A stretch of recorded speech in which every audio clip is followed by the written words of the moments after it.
Live VNS top 10 headlines के प्रायोजक है इंदिरा डायग्नोस्टिक सेंटर, अखरी बाईपास चौराहा, वाराणसी।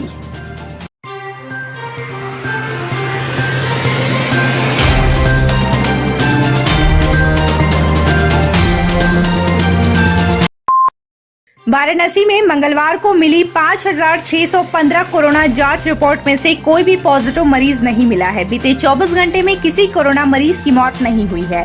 मंगलवार को होम आइसोलेशन से और कोविड हॉस्पिटल से किसी भी मरीज को छुट्टी नहीं मिली है। वाराणसी में अब तक 82,382 कोरोना पॉजिटिव मरीज मिल चुके हैं। इनमें से 81,602 लोग स्वस्थ हो चुके हैं, जबकि एक्टिव केसों की संख्या 7 है। कजरी तीज, जिसे हरितालिका तीज भी कहा जाता है, ये हिंदू कैलेंडर के भादो महीने के कृष्ण पक्ष की तृतीया तिथि के दिन मनाई जाती है। इस साल 25 अगस्त बुधवार को महिलाएं कजरी तीज का व्रत रखेंगी। इससे पहले कजरी तीज की रात रजग्गा देने का रिवाज भी है।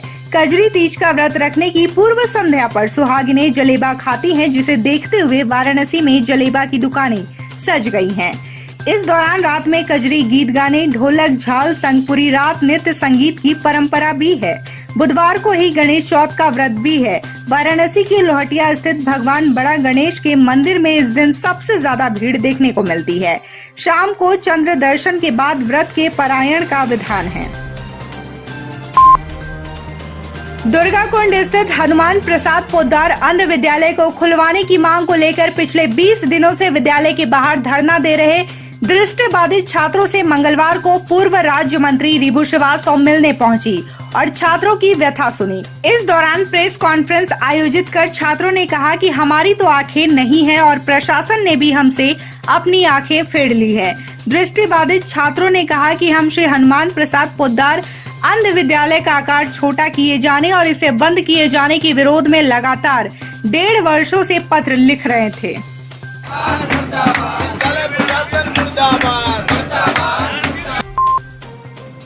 श्री राम जन्मभूमि के नायक, दलितों, गरीबों, वंचितों और पिछड़ों की आवाज रहे सुशासन के प्रणेता, उत्तर प्रदेश के पूर्व मुख्यमंत्री स्वर्गीय कल्याण सिंह के निधन पर भारतीय जनता पार्टी महानगर ने मंगलवार को गुलाब बाग स्थित पार्टी कार्यालय में शोक सभा का आयोजन किया।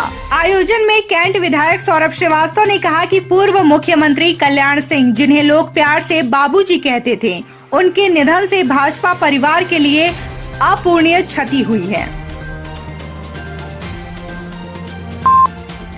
यूपी एसआईडीसी करखियाओं में अमूल प्लांट लगाने के लिए अधिग्रहित की गई जमीन पर किसानों का अभी भी कब्जा है और वो इस प्लांट के विरोध में हैं।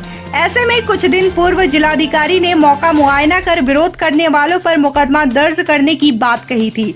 इसके बावजूद अधिग्रहित जमीन पर लहलहाती धान की फसल को जोते जाने के विरोध में किसानों ने मंगलवार को जिला मुख्यालय पर प्रदर्शन किया और जिलाधिकारी से मिलने की जिद पर अड़ गए।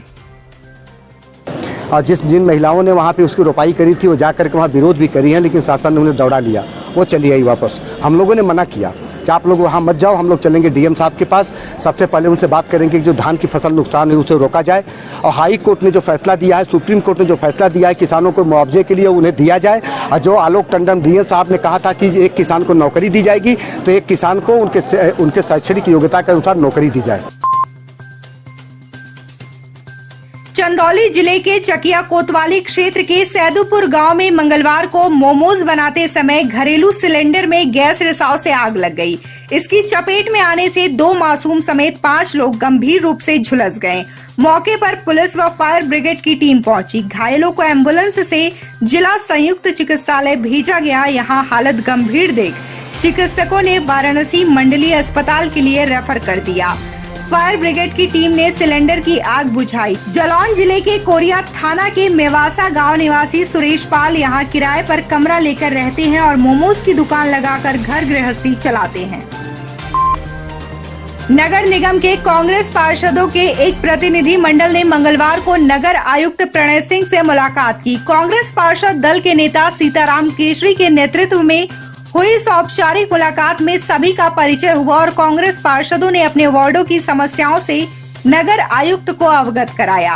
कांग्रेस प्रतिनिधि मंडल की समस्याओं से अवगत होने के बाद नगर आयुक्त प्रणय सिंह ने जल्द से जल्द समस्या के कारण को पता लगवाकर समाधान का आश्वासन दिया। हमारे शहर में ये समस्या थी नहीं। जल निगम ने समस्या हमारे नगर निगम को जो सौंप दी है, नगर निगम और जल कल उसमें बदनाम हो रहा है, पार्षद उसमें दोषारोपण हो रहे हैं। उनसे अवगत कराने के लिए जो पूर्व के 25 लाख के कार्य जो स्वीकृत कार्य थे, टेंडर हो चुके हैं, उन पार्षदों के क्षेत्र में कार्य नहीं हुए हैं। कुछ पार्षद लोग मुलाकात करने आए थे, थोड़ी अपनी वार्डों में जल सामान्य की समस्याएं बताई थी, जैसे कि सड़कों का या नालों का, तो अभी क्योंकि और कुछ लाइटों का था। अभी मैं इसका पता करा रहा हूँ कि कौन से एजेंसी किस चीज के लिए जिम्मेदार है, और EESL की भी कुछ शिकायतें आई हैं। तो 2-3 दिन में इस संबंध में वार्ता करके कि क्या इसमें एक्शन लेना है, क्या हमारे नियम कहते हैं, उसके बाद ही कोई कार्रवाई संभव है। गंगा के जलस्तर में गिरावट आने के साथ ही मंगलवार की सुबह से नाव संचालन फिर से शुरू हो गया है। नाविकों को निर्देशित किया गया है कि वह नाव की क्षमता से ज्यादा सवारी नहीं बैठाएंगे। नाव में लाइफ जैकेट, ट्यूब जैसे सुरक्षा उपकरण उन्हें हर हाल में रखना ही होगा। इसके साथ ही कोविड-19 की गाइडलाइन का पालन भी करना होगा। जल पुलिस के निरीक्षण में यदि नावों में सुरक्षा उपकरण नहीं मिलेंगे तो नाविक के खिलाफ कार्रवाई की जाएगी।